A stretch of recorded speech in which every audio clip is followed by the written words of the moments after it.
ਓਮ ਸ਼ਾਂਤੀ।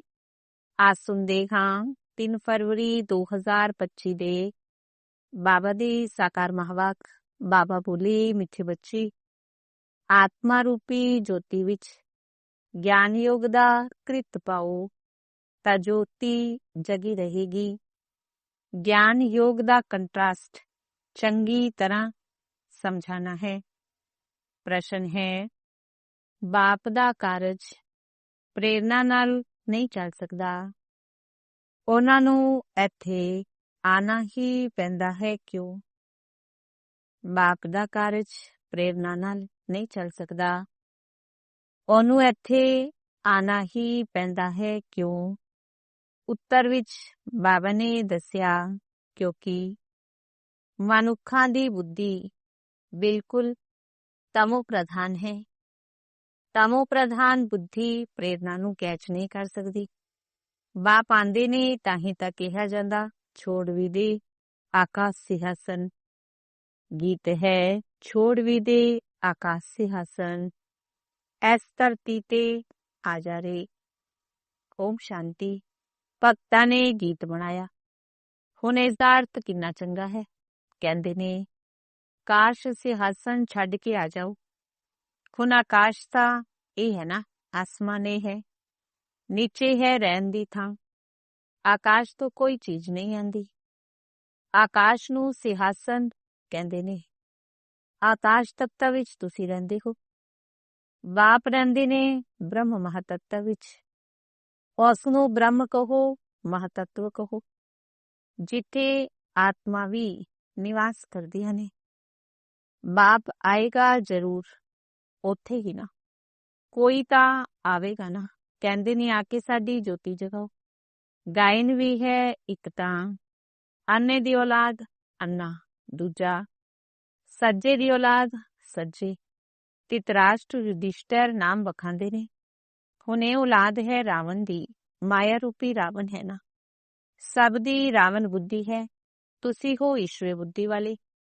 ਬਾਪ ਤੁਹਾਡੀ ਬੁੱਧੀ ਦਾ ਤਾਲਾ ਖੋਲ ਰਹੇ ਨੇ। ਰਾਵਣ ਤਾਲਾ ਬੰਦ ਕਰ ਦਿੰਦਾ। ਕੋਈ ਕਿਸੇ ਗੱਲ ਨੂੰ ਨਹੀਂ ਸਮਝਦੇ ਤਾਂ ਕਹਿੰਦੇ ਨੇ ਇਹ ਤਾਂ ਪੱਥਰ ਬੁੱਧੀ ਨੇ। ਬਾਪ ਆ ਕੇ ਇੱਥੇ ਜੋਤ ਜਗਾਣਗੇ ਨਾ। ਪ੍ਰੇਰਨਾ ਨਾਲ ਥੋੜੀ ਕੰਮ ਹੁੰਦਾ ਹੈ।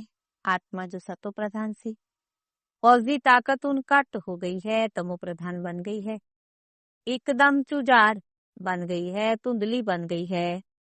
ਮਨੁੱਖ ਕੋਈ ਮਰਦਾ ਹੈ ਤਾਂ ਦੀਵਾ ਜਗਾਉਂਦੇ ਨੇ। ਹੁਣ ਦੀਵਾ ਕਿਉਂ ਜਗਾਉਂਦੇ? ਸਮਝਦੇ ਨੇ ਜੋਤੀ ਬੁਝ ਜਾਣ ਨਾਲ ਕਿਤੇ ਹਨੇਰਾ ਨਾ ਹੋ ਜਾਵੇ, ਇਸ ਲਈ ਜੋਤ ਜਗਾਉਂਦੇ ਨੇ। ਬਾਕੀ ਇੱਥੇ ਜੋਤ ਜਗਾਣਗੇ ਤਾਂ ਉੱਥੇ ਰੋਸ਼ਨੀ ਕਿਵੇਂ ਹੋਏਗੀ? ਕੁਝ ਵੀ ਸਮਝਦੇ ਨਹੀਂ। ਹੁਣ ਤੁਸੀਂ ਸੈਂਸੀਬਲ ਬੁੱਧੀ ਬੱਚੇ ਹੀ ਜਾਣਦੇ ਹੋ। ਬਾਪ ਕਹਿੰਦੇ ਨੇ, ਮੈਂ ਆ ਕੇ ਤੁਹਾਨੂੰ ਸਵੱਛ ਬੁੱਧੀ ਬਣਾਉਂਦਾ ਹਾਂ, ਗਿਆਨਕ੍ਰਿਤ ਪਾਉਂਦਾ ਹਾਂ। ਇਹ ਸਮਝਾਉਣ ਦੀ ਗੱਲ ਹੈ। ਗਿਆਨ ਯੋਗ ਦੋਨੋਂ ਵੱਖ-ਵੱਖ ਨੇ। ਯੋਗ ਨੂੰ ਗਿਆਨ ਨਹੀਂ ਕਹਾਂਗੇ। ਕੋਈ ਸਮਝਦੇ ਨੇ ਭਗਵਾਨ ਨੇ ਆ ਕੇ ਗਿਆਨ ਦਿੱਤਾ, ਮੈਨੂੰ ਯਾਦ ਕਰੋ, ਪਰ ਇਸ ਨੂੰ ਗਿਆਨ ਨਹੀਂ ਕਹਾਂਗੇ। ਇਹ ਤਾਂ ਬਾਪ ਤੇ ਬੱਚੇ ਨੇ। ਬੱਚੇ ਜਾਣਦੇ ਨੇ ਉਹ ਸਾਡਾ ਬਾਬਾ ਹੈ। ਇਸ ਵਿੱਚ ਗਿਆਨ ਦੀ ਗੱਲ ਨਹੀਂ ਕਹਾਂਗੇ। ਗਿਆਨ ਤਾਂ ਵਿਸਤਾਰ ਹੈ। ਇਹ ਸਿਰਫ ਯਾਦ ਹੈ। ਬਾਪ ਕਹਿੰਦੇ ਨੇ ਮੈਨੂੰ ਯਾਦ ਕਰੋ, ਬਸ। ਇਹ ਤਾਂ ਕਾਮਨ ਗੱਲ ਹੈ। ਇਸ ਨੂੰ ਗਿਆਨ ਨਹੀਂ ਕਿਹਾ ਜਾਂਦਾ। ਬੱਚੇ ਨੇ ਜਨਮ ਲਿਆ ਸੋ ਬਾਪ ਨੂੰ ਜ਼ਰੂਰ ਯਾਦ ਕਰੇਗਾ। ਗਿਆਨ ਦਾ ਵਿਸਤਾਰ ਹੈ। ਬਾਪ ਕਹਿੰਦੇ ਨੇ ਮੈਨੂੰ ਯਾਦ ਕਰੋ। ਇਹ ਗਿਆਨ ਨਹੀਂ ਹੋਇਆ ਨਾ, ਤੁਸੀਂ ਖੁਦ ਜਾਣਦੇ ਹੋ। ਅਸੀਂ ਆਤਮਾ ਹਾਂ। ਸਾਡਾ ਬਾਪ ਪਰਮਾਤਮਾ ਹੈ। ਇਸ ਨੂੰ ਗਿਆਨ ਕਹਾਂਗੇ ਕਿ ਬਾਪ ਨੂੰ ਪੁਕਾਰਦੇ ਨੇ। ਗਿਆਨ ਤਾਂ ਹੈ ਨੌਲੇਜ। ਜਿਵੇਂ ਕੋਈ MA ਪੜ੍ਹਦਾ, ਕੋਈ BA ਪੜ੍ਹਦਾ, ਕਿੰਨੀਆਂ ਢੇਰ ਕਿਤਾਬਾਂ ਪੜ੍ਹਨੀਆਂ ਹੁੰਦੀਆਂ ਨੇ। ਹੁਣ ਬਾਪ ਕਹਿੰਦੇ ਨੇ, ਤੁਸੀਂ ਸਾਡੇ ਬੱਚੇ ਹੋ ਨਾ, ਮੈਂ ਤੁਹਾਡਾ ਬਾਪ ਹਾਂ। ਮੇਰੇ ਨਾਲ ਯੋਗ ਲਗਾਓ, ਅਰਥਾਤ ਯਾਦ ਕਰੋ। ਇਸ ਨੂੰ ਗਿਆਨ ਨਹੀਂ ਕਹਾਂਗੇ। ਤੁਸੀਂ ਤਾਂ ਬੱਚੇ ਹੀ ਹੋ। ਤੁਸੀਂ ਆਤਮਾ ਕਦੇ ਵਿਨਾਸ਼ ਨੂੰ ਨਹੀਂ ਪਾਉਂਦੀਆਂ ਹੋ। ਕੋਈ ਮਰ ਜਾਂਦੇ ਉਸਦੀ ਆਤਮਾ ਨੂੰ ਬੁਲਾਉਂਦੇ ਨੇ। ਹੁਣ ਇਹ ਸਰੀਰ ਤਾਂ ਖਤਮ ਹੋ ਗਿਆ। ਆਤਮਾ ਬੈਠ ਕੇ ਭੋਜਨ ਕਿਵੇਂ ਖਾਏਗੀ? ਭੋਜਨ ਤਾਂ ਬ੍ਰਾਹਮਣ ਹੀ ਖਾਣਗੇ। ਪਰ ਇਹ ਸਭ ਹੈ ਭਗਤੀ ਮਾਰਗ ਦੀ ਰਸਮ। ਐਵੇਂ ਨਹੀਂ ਮੇਰੇ ਕਹਿਣ ਨਾਲ ਭਗਤੀ ਮਾਰਗ ਬੰਦ ਹੋ ਜਾਵੇਗਾ। ਉਹ ਤਾਂ ਚੱਲਦਾ ਹੀ ਆਂਦਾ ਹੈ। ਆਤਮਾ ਇੱਕ ਸਰੀਰ ਛੋੜ ਜਾ ਕੇ ਦੂਜਾ ਲੈਂਦੀ ਹੈ। ਬੱਚਿਆਂ ਦੀ ਬੁੱਧੀ ਵਿੱਚ ਗਿਆਨ ਯੋਗ ਦਾ ਕੰਟਰਾਸਟ ਸਪਸ਼ਟ ਹੋਣਾ ਚਾਹੀਦਾ ਹੈ। ਬਾਪ ਜੋ ਕਹਿੰਦੇ ਨੇ ਮੈਨੂੰ ਯਾਦ ਕਰੋ, ਇਹ ਗਿਆਨ ਨਹੀਂ ਹੈ। ਇਹ ਤਾਂ ਬਾਬਾ ਡਾਇਰੈਕਸ਼ਨ ਦਿੰਦੇ ਨੇ। ਇਸ ਨੂੰ ਯੋਗ ਕਿਹਾ ਜਾਂਦਾ ਹੈ। ਗਿਆਨ ਹੈ ਸ੍ਰਿਸ਼ਟੀ ਚੱਕਰ ਕਿਵੇਂ ਫਿਰਦਾ ਹੈ, ਉਸ ਦੀ ਨੌਲੇਜ। ਯੋਗ ਅਰਥਾਤ ਯਾਦ। ਬੱਚਿਆਂ ਦਾ ਫਰਜ਼ ਹੈ ਬਾਪ ਨੂੰ ਯਾਦ ਕਰਨਾ। ਉਹ ਹੈ ਲੌਕਿਕ, ਇਹ ਹੈ ਪਾਰਲੌਕਿਕ। ਬਾਪ ਕਹਿੰਦੇ ਨੇ ਮੈਨੂੰ ਯਾਦ ਕਰੋ। ਗਿਆਨ ਵੱਖ ਚੀਜ਼ ਹੋ ਗਈ। ਬਾਪ ਨੂੰ ਕਹਿਣਾ ਪੈਂਦਾ ਹੈ ਕਿ ਬਾਪ ਨੂੰ ਯਾਦ ਕਰੋ। ਕਦੇ ਬੱਚੇ ਨੂੰ ਕਹਿਣਾ ਪੈਂਦਾ ਹੈ ਕਿ ਬਾਪ ਨੂੰ ਯਾਦ ਕਰੋ। ਇੱਥੇ ਬਾਪ ਨੂੰ ਕਹਿਣਾ ਪੈਂਦਾ ਹੈ ਕਿ ਮੈਨੂੰ ਯਾਦ ਕਰੋ। ਲੌਕਿਕ ਬਾਪ ਤਾਂ ਜਨਮ ਦੇ ਹੀ ਯਾਦ ਰਹਿੰਦਾ ਹੈ। ਇੱਥੇ ਵਾਰ-ਵਾਰ ਬਾਪ ਨੂੰ ਯਾਦ ਦਿਵਾਉਣੀ ਪੈਂਦੀ ਹੈ। ਇਸ ਵਿੱਚ ਮਿਹਨਤ ਲੱਗਦੀ ਹੈ। ਆਪਣੇ ਆਪ ਨੂੰ ਆਤਮਾ ਸਮਝ ਬਾਪ ਨੂੰ ਯਾਦ ਕਰਨਾ ਬਹੁਤ ਮਿਹਨਤ ਦਾ ਕੰਮ ਹੈ। ਤਾਂ ਹੀ ਤਾਂ ਕਹਿੰਦੇ ਨੇ ਯੋਗ ਵਿੱਚ ਠਹਿਰ ਨਹੀਂ ਸਕਦੇ। ਬੱਚੇ ਲਿਖਦੇ ਨੇ ਬਾਬਾ ਯਾਦ ਭੁੱਲ ਜਾਂਦੀ ਹੈ। ਐਵੇਂ ਨਹੀਂ ਕਹਿੰਦੇ ਗਿਆਨ ਭੁੱਲ ਜਾਂਦਾ ਹੈ। ਗਿਆਨ ਤਾਂ ਬੜਾ ਸਹਿਜ ਹੈ। ਯਾਦ ਨੂੰ ਗਿਆਨ ਨਹੀਂ ਕਿਹਾ ਜਾਂਦਾ। ਇਸ ਵਿੱਚ ਮਾਇਆ ਦੇ ਤੂਫਾਨ ਬਹੁਤ ਆਉਂਦੇ ਨੇ। ਪਹਿਲੇ ਗਿਆਨ ਵਿੱਚ ਕੋਈ ਬਹੁਤ ਤਿੱਖੇ ਨੇ, ਮੁਰਲੀ ਬਹੁਤ ਚੰਗੀ ਚਲਾਉਂਦੇ ਨੇ। ਪਰ ਬਾਬਾ ਪੁੱਛਦੇ ਨੇ ਯਾਦ ਦਾ ਚਾਰਟ ਨਿਕਾਲੋ, ਕਿੰਨਾ ਸਮੇਂ ਯਾਦ ਵਿੱਚ ਰਹਿੰਦੇ ਹੋ। ਬਾਪ ਨੂੰ ਯਾਦ ਦਾ ਚਾਰਟ ਯਥਾਰਥ ਰੀਤੀ ਬਣਾ ਕੇ ਦਿਖਾਓ। ਯਾਦ ਦੀ ਹੀ ਮੁੱਖ ਗੱਲ ਹੈ।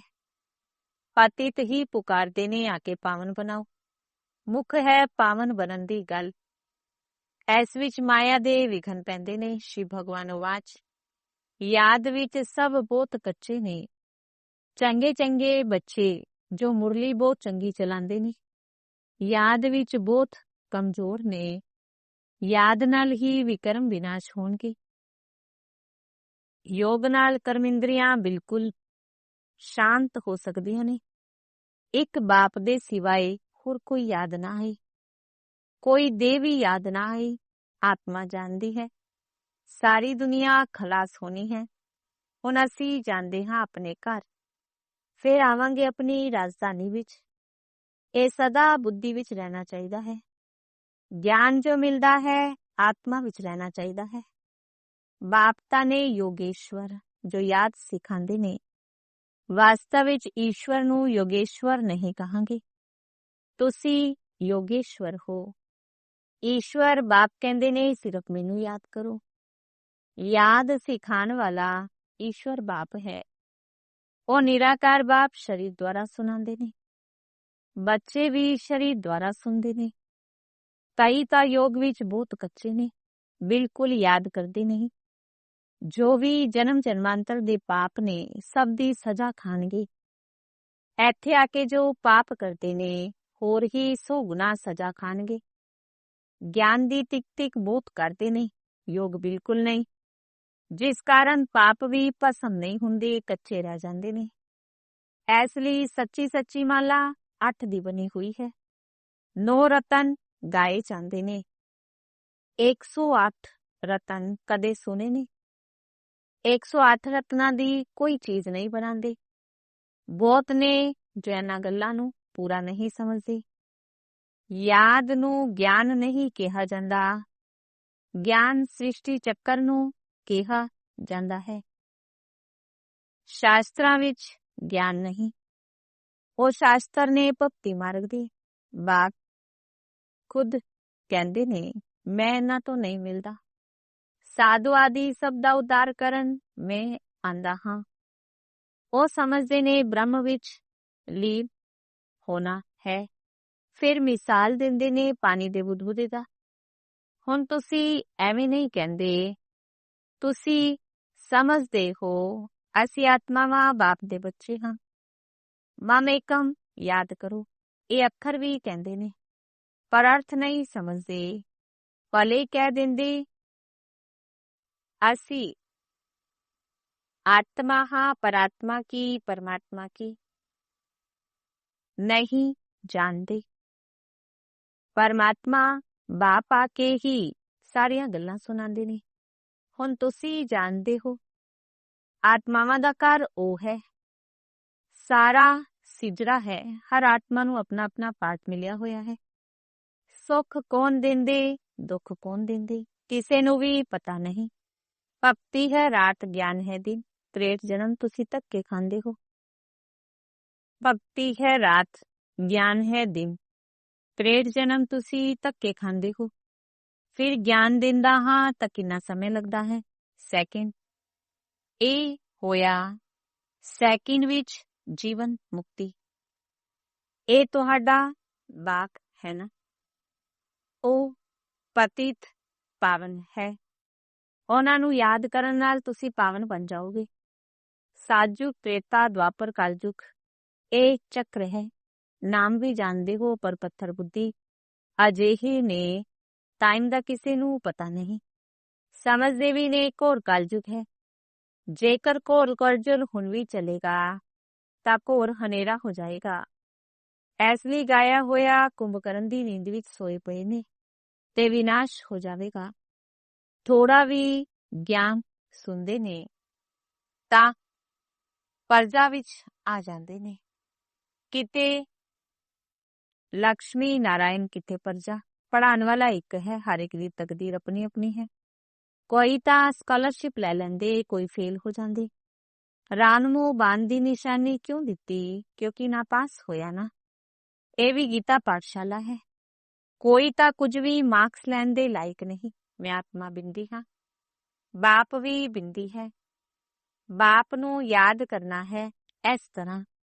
ਜੋ ਇਸ ਗੱਲ ਨੂੰ ਸਮਝਦੇ ਨਹੀਂ ਉਹ ਕੀ ਪਦ ਪਾਣਗੇ। ਯਾਦ ਵਿੱਚ ਨਾ ਰਹਿਣ ਨਾਲ ਬਹੁਤ ਘਾਟਾ ਪੈ ਜਾਂਦਾ ਹੈ। ਯਾਦ ਦਾ ਬਲ ਬਹੁਤ ਕਮਾਲ ਕਰਦਾ ਹੈ। ਕਰਮ ਇੰਦਰੀਆਂ ਬਿਲਕੁਲ ਸ਼ਾਂਤ ਸ਼ੀਤਲ ਹੋ ਜਾਂਦੀਆਂ ਨੇ। ਗਿਆਨ ਨਾਲ ਸ਼ਾਂਤ ਨਹੀਂ ਹੋਣਗੀਆਂ, ਯੋਗ ਨਾਲ ਸ਼ਾਂਤ ਹੋਣਗੀਆਂ। ਭਾਰਤ ਵਾਸੀ ਪੁਕਾਰਦੇ ਨੇ, ਸਾਨੂੰ ਆ ਕੇ ਗੀਤਾ ਦਾ ਗਿਆਨ ਸੁਣਾਓ। ਹੁਣ ਕੌਣ ਆਏਗਾ? ਸ਼੍ਰੀ ਕ੍ਰਿਸ਼ਨ ਦੀ ਆਤਮਾ ਤਾਂ ਇੱਥੇ ਹੈ। ਕੋਈ ਸਿਆਸਨ ਤੇ ਥੋੜੀ ਬੈਠਦੇ ਨੇ ਜਿਸ ਨੂੰ ਬੁਲਾਉਂਦੇ ਨੇ। ਜੇਕਰ ਕੋਈ ਕਹੇ ਅਸੀਂ ਕ੍ਰਾਈਸਟ ਦੀ ਆਤਮਾ ਨੂੰ ਯਾਦ ਕਰਦੇ ਹਾਂ, ਅਰੇ ਉਹ ਤਾਂ ਇੱਥੇ ਹੀ ਹੈ। ਉਸ ਨੂੰ ਕੀ ਪਤਾ ਕਿ ਕ੍ਰਾਈਸਟ ਦੀ ਸੋਲ ਇੱਥੇ ਹੀ ਹੈ, ਵਾਪਿਸ ਜਾ ਨਹੀਂ ਸਕਦੀ। ਸ਼੍ਰੀ ਲక్ష్ਮੀ ਨਾਰਾਇਣ ਪਹਿਲੇ ਨੰਬਰ ਵਾਲੇ ਨੂੰ ਹੀ ਪੂਰੇ 84 ਜਨਮ ਲੈਣੇ ਪੈਂਦੇ ਨੇ। ਫਿਰ ਹੋਰ ਕੋਈ ਵਾਪਿਸ ਕਿਵੇਂ ਜਾ ਸਕਦਾ ਹੈ? ਸਭ ਹਿਸਾਬ ਨੇ ਨਾ। ਮਨੁੱਖ ਜੋ ਕੁਝ ਬੋਲਦੇ ਨੇ ਸੋ ਝੂਠ। ਅੱਧਾ ਕਲਪ ਹੈ ਝੂਠ ਖੰਡ, ਅੱਧਾ ਕਲਪ ਹੈ ਸੱਚਖੰਡ। ਹੁਣ ਤਾਂ ਹਰ ਗੱਲ ਨੂੰ ਸਮਝਾਣਾ ਚਾਹੀਦਾ ਹੈ। ਇਸ ਸਮੇਂ ਸਭ ਨਰਕਵਾਸੀ ਨੇ, ਫਿਰ ਸਵਰਗਵਾਸੀ ਭਾਰਤ ਵਾਸੀ ਹੀ ਬੰਦੇ ਨੇ। ਮਨੁੱਖ ਕਿੰਨੇ ਵੇਦ ਸ਼ਾਸਤਰ ਉਪਨਿਸ਼ਦ ਆਦਿ ਪੜ੍ਹਦੇ ਕਿ ਇਸ ਨਾਲ ਮੁਕਤੀ ਨੂੰ ਪਾਣਗੇ? ਉਤਰਨਾ ਤਾਂ ਹੈ ਹੀ। ਹਰ ਚੀਜ਼ ਸਤੋ ਰਜੋ ਤਮੋ ਵਿੱਚ ਜ਼ਰੂਰ ਆਂਦੀ ਹੈ। ਨਿਊ ਵਰਡ ਕਿਸ ਨੂੰ ਕਿਹਾ ਜਾਂਦਾ? ਕਿਸੇ ਨੂੰ ਵੀ ਇਹ ਗਿਆਨ ਨਹੀਂ। ਇਹ ਬਾਪ ਸਨਮੁਖ ਬੈਠ ਸਮਝਾਉਂਦੇ ਨੇ। ਦੇਵੀ ਦੇਵਤਾ ਧਰਮ ਕਦੋਂ ਤੇ ਕਿਸਨੇ ਸਥਾਪਨ ਕੀਤਾ? ਭਾਰਤ ਵਾਸੀਆਂ ਨੂੰ ਬਿਲਕੁਲ ਕੁਝ ਵੀ ਪਤਾ ਨਹੀਂ। ਬਾਪ ਨੇ ਸਮਝਾਇਆ। ਗਿਆਨ ਵਿੱਚ ਭਲੇ ਕਿੰਨੇ ਵੀ ਚੰਗੇ ਨੇ, ਪਰ ਯੋਗ ਵਿੱਚ ਕਈ ਬੱਚੇ ਨਾਪਾਸ ਨੇ। ਯੋਗ ਨਹੀਂ ਤਾਂ ਵਿਕਰਮ ਵਿਨਾਸ਼ ਨਹੀਂ ਹੋਣਗੇ, ਉੱਚ ਪਦ ਨਹੀਂ ਪਾਣਗੇ। ਜੋ ਯੋਗ ਵਿੱਚ ਮਸਤ ਨੇ ਉਹੀ ਉੱਚ ਪਦ ਪਾਣਗੇ। ਉਹਨਾਂ ਦੀ ਕਰਮ ਇੰਦਰੀਆਂ ਸ਼ੀਤਲ ਹੋ ਜਾਂਦੀਆਂ ਨੇ। ਦੇਹ ਸਹਿਤ ਸਭ ਕੁਝ ਭੁੱਲ ਦੇਹੀ ਅਭਿਮਾਨੀ ਬਣ ਜਾਂਦੇ ਨੇ। ਅਸੀਂ ਅਸ਼ਰੀਰੀ ਹਾਂ, ਜਾਂਦੇ ਹਾਂ ਆਪਣੇ ਘਰ। ਉੱਠਦੇ ਬੈਠਦੇ ਸਮਝੋ ਹੁਣ ਇਹ ਸਰੀਰ ਛੱਡਣਾ ਹੈ। ਅਸੀਂ ਪਾਠ ਵਜਾਇਆ, ਹੁਣ ਅਸੀਂ ਵਾਪਿਸ ਘਰ ਜਾਂਦੇ ਹਾਂ। ਗਿਆਨ ਤਾਂ ਮਿਲਿਆ ਹੈ ਨਾ। ਜਿਵੇਂ ਬਾਬਾ ਵਿੱਚ ਗਿਆਨ ਹੈ, ਉਹਨਾਂ ਨੂੰ ਕਿਸੇ ਨੂੰ ਵੀ ਯਾਦ ਨਹੀਂ ਕਰਨਾ। ਯਾਦ ਸਿਰਫ ਤੁਸੀਂ ਬੱਚਿਆਂ ਨੂੰ ਹੀ ਕਰਨਾ ਹੈ।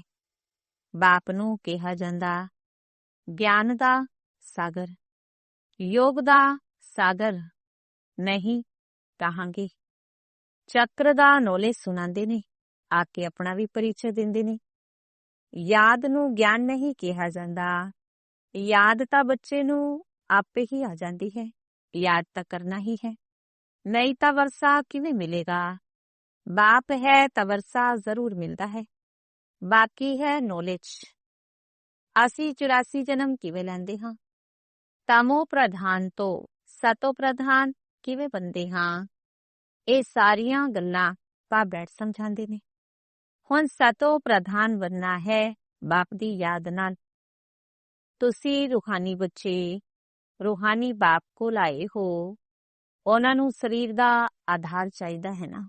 ਬਾਪ ਕਹਿੰਦੇ ਨੇ ਮੈਂ ਬੁੱਢੇ ਤਨ ਵਿੱਚ ਪ੍ਰਵੇਸ਼ ਕਰਦਾ ਹਾਂ, ਹੈ ਵੀ ਵਾਨਪ੍ਰਸਥ ਅਵਸਥਾ।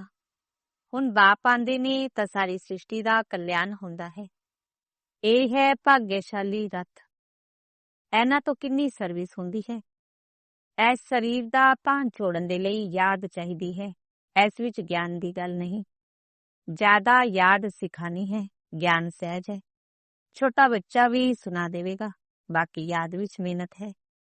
ਇੱਕ ਦੀ ਯਾਦ ਰਹੇ, ਇਸ ਨੂੰ ਕਿਹਾ ਜਾਂਦਾ ਅਵਿਅਭਿਚਾਰੀ ਯਾਦ। ਕਿਸੇ ਦੇ ਸਰੀਰ ਨੂੰ ਯਾਦ ਕਰਨਾ ਉਹ ਹੈ ਵਿਅਭਿਚਾਰੀ ਯਾਦ। ਯਾਦ ਨਾਲ ਸਭ ਨੂੰ ਭੁੱਲ ਅਸ਼ਰੀਰੀ ਬਣਨਾ ਹੈ। ਅੱਛਾ, ਮਿੱਠੇ ਮਿੱਠੇ ਸਿੱਕਿਲਾ ਦੇ ਬੱਚਿਆਂ ਪ੍ਰਤੀ ਮਾਤਾ ਪਿਤਾ ਬਾਪ ਦਾਦਾ ਦਾ ਯਾਦ ਪਿਆਰ ਤੇ ਗੁੱਡ ਮਾਰਨਿੰਗ। ਰੂਹਾਨੀ ਬਾਪ ਦੀ ਰੂਹਾਨੀ ਬੱਚਿਆਂ ਨੂੰ ਨਮਸਤੇ। ਰੂਹਾਨੀ ਬੱਚਿਆਂ ਦੀ ਰੂਹਾਨੀ ਬਾਪ ਦਾਦਾ ਨੂੰ ਨਮਸਤੇ ਨਮਸਤੇ ਨਮਸਤੇ ਜੀ। ਧਾਰਨਾ ਦੇ ਲਈ ਮੁੱਖ ਸਾਰ। ਪਹਿਲੀ ਧਾਰਨਾ, ਯਾਦ ਦੇ ਬਲ ਨਾਲ ਆਪਣੇ ਕਰਮਿੰਦਰੀਆਂ ਨੂੰ ਸ਼ੀਤਲ ਸ਼ਾਂਤ ਬਣਾਉਣਾ ਹੈ। ਫੁੱਲ ਪਾਸ ਹੋਣ ਦੇ ਲਈ ਯਥਾਰਥ ਰੀਤੀ ਬਾਪ ਨੂੰ ਯਾਦ ਕਰ ਪਾਵਨ ਬਣਨਾ ਹੈ। ਦੂਜਾ, ਉੱਠਦੇ ਬੈਠਦੇ ਬੁੱਧੀ ਵਿੱਚ ਰਹੇ ਅਸੀਂ ਪੁਰਾਣਾ ਸਰੀਰ ਛੱਡ ਵਾਪਸ ਘਰ ਜਾਵਾਂਗੇ। ਜਿਵੇਂ ਬਾਪ ਵਿੱਚ ਸਾਰਾ ਗਿਆਨ ਹੈ, ਐਵੇਂ ਮਾਸਟਰ ਗਿਆਨ ਸਾਗਰ ਬਣਨਾ ਹੈ। ਵਰਦਾਨ ਹੈ ਕੰਬਾਈਨਡ ਸਰੂਪ ਦੀ ਸਮ੍ਰਿਤੀ ਦੁਆਰਾ ਸ੍ਰੇਸ਼ਟ ਸਥਿਤੀ ਦੀ ਸੀਟ ਤੇ ਸੱਟ ਰਹਿਣ ਵਾਲੇ ਸਦਾ ਸੰਪੰਨ ਭਵ। ਕੰਬਾਈਨਡ ਸਰੂਪ ਦੀ ਸਮ੍ਰਿਤੀ ਦੁਆਰਾ ਸਦਾ ਸ੍ਰੇਸ਼ਟ ਸਥਿਤੀ ਦੀ ਸੀਟ ਤੇ ਸੱਟ ਰਹਿਣ ਵਾਲੇ ਸਦਾ ਸੰਪੰਨ ਭਵ। ਸੰਗਮ ਯੁਗ ਤੇ ਸ਼ਿਵ ਸ਼ਕਤੀ ਦੇ ਕੰਬਾਈਨਡ ਸਰੂਪ ਦੀ ਸਮ੍ਰਿਤੀ ਵਿੱਚ ਰਹਿਣ ਨਾਲ ਹਰ ਅਸੰਭਵ ਕਾਰਜ ਸੰਭਵ ਹੋ ਜਾਂਦਾ ਹੈ। ਇਹੀ ਸਰਵਸ਼੍ਰੇਸ਼ਟ ਸਵਰੂਪ ਹੈ। ਇਸ ਸਵਰੂਪ ਵਿੱਚ ਸਥਿਤ ਰਹਿਣ ਨਾਲ ਸੰਪੰਨ ਭਵ ਦਾ ਵਰਦਾਨ ਮਿਲ ਜਾਂਦਾ ਹੈ। ਬਾਪ ਦਾਦਾ ਸਾਰੇ ਬੱਚਿਆਂ ਨੂੰ ਸਦਾ ਸੁਖਦਾਈ ਸਥਿਤੀ ਦੀ ਸੀਟ ਦਿੰਦੇ ਨੇ। ਸਦਾ ਸੀਟ ਤੇ ਸੈੱਟ ਰਹੋ ਤਾਂ ਤੀਂਦਰੀਏ ਸੁਖ ਦੇ ਝੂਲੇ ਵਿੱਚ ਝੂਲਦੇ ਰਹੋਗੇ। ਸਿਰਫ ਵੀ ਸਮ੍ਰਿਤੀ ਦੇ ਭੁੱਲਣ ਦੇ ਸੰਸਕਾਰਾਂ ਨੂੰ ਖਤਮ ਕਰੋ। ਸਲੋਗਨ ਹੈ ਪਾਵਰਫੁਲ ਵ੍ਰਿਤੀ ਦੁਆਰਾ ਆਤਮਾਵਾਂ ਨੂੰ ਯੋਗਿਆ ਤੇ ਯੋਗੀ ਬਣਾਓ। ਪਾਵਰਫੁਲ ਵ੍ਰਿਤੀ ਦੁਆਰਾ ਆਤਮਾਵਾਂ ਨੂੰ ਯੋਗਿਆ ਤੇ ਯੋਗੀ ਬਣਾਓ। ਅਵਿਅਕਤੀਸ਼ਾਲੀ ਏਕਾਂਤ ਪ੍ਰਿਯ ਬਣੋ। ਏਕਤਾ ਤੇ ਇਕਾਗਰਤਾ ਨੂੰ ਅਪਣਾਓ। ਇੱਕ ਮਤ ਦਾ ਵਾਤਾਵਰਨ ਉਦੋਂ ਬਣੇਗਾ ਜਦੋਂ ਸਮਾਨ ਦੀ ਸ਼ਕਤੀ ਹੋਏਗੀ। ਭਿੰਨਤਾ ਨੂੰ ਸਮਾਓ, ਆਪਸ ਵਿੱਚ ਏਕਤਾ ਨਾਲ ਨੇੜੇ ਆਓਗੇ। ਸਰਵ ਦੇ ਆਗੇ ਦ੍ਰਿਸ਼ਟਾਂਤ ਰੂਪ ਬਣੋਗੇ। ਬ੍ਰਾਹਮਣ ਪਰਿਵਾਰ ਦੀ ਵਿਸ਼ੇਸ਼ਤਾ ਹੈ ਅਨੇਕ ਹੁੰਦੇ ਹੋਏ ਵੀ ਇੱਕ। ਇਹ ਏਕਤਾ ਦਾ ਵਾਈਬ੍ਰੇਸ਼ਨ ਸਾਰੇ ਵਿਸ਼ਵ ਵਿੱਚ ਇੱਕ ਧਰਮ ਇੱਕ ਰਾਜ ਦੀ ਸਥਾਪਨਾ ਕਰੇਗਾ। ਇਸ ਲਈ ਵਿਸ਼ੇਸ਼ ਅਟੈਂਸ਼ਨ ਦੇ ਕੇ ਭਿੰਨਤਾ ਨੂੰ ਮਿਟਾ ਕੇ ਏਕਤਾ ਲਿਆਣੀ ਹੈ। ਓਮ ਸ਼ਾਂਤੀ।